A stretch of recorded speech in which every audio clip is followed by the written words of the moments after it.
सरकारी स्कूल में हम लोग नहीं जाएंगे। सरकारी स्कूल में नहीं मानते हैं ना, हम लोगों के ना बोलते हैं ना कुछ नहीं करते हैं, ना पढ़ाते हैं ना लिखाते हैं, ठीक से नहीं रखते हैं।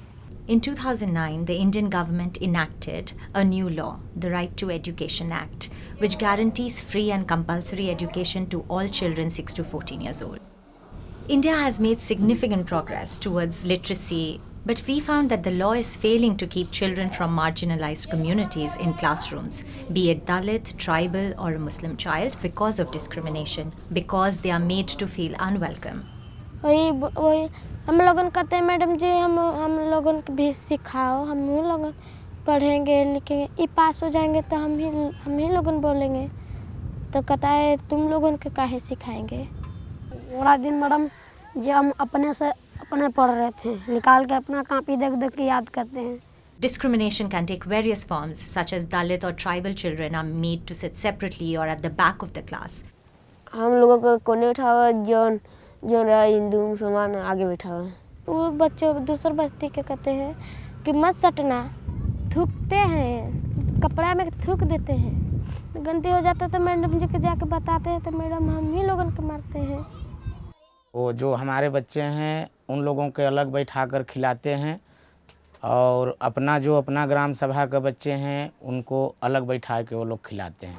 अच्छा, जो हमारे बच्चे हैं उन लोग तरफ कोई ध्यान नहीं देते हैं।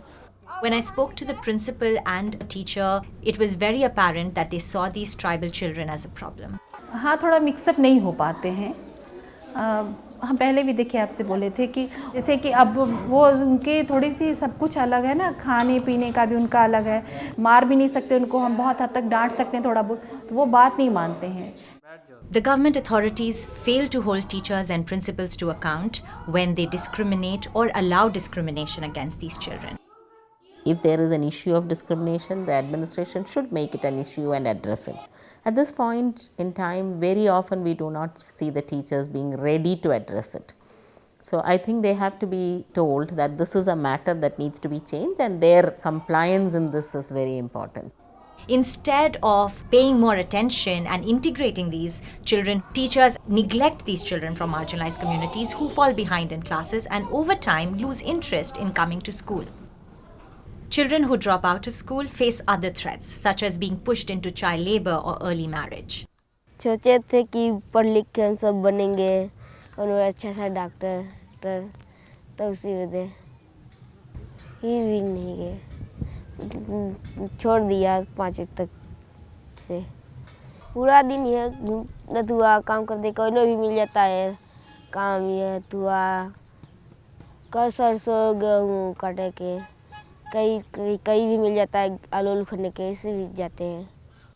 जैसे हम झगड़ा पर्चा कर रहे हैं, इसलिए हम सोचे कि तुम लोग और कोई पढ़ लिख के उसके बाद अपना कोई दूसरा काम करो, रोजी रोजगार करो, नहीं कहीं नौकरी चाकरी मिल जाएगी तो और अच्छी होगी। पढ़ नहीं रह पा रहे हैं, यहाँ के समाज के लिए चलते हुए टीचरों को।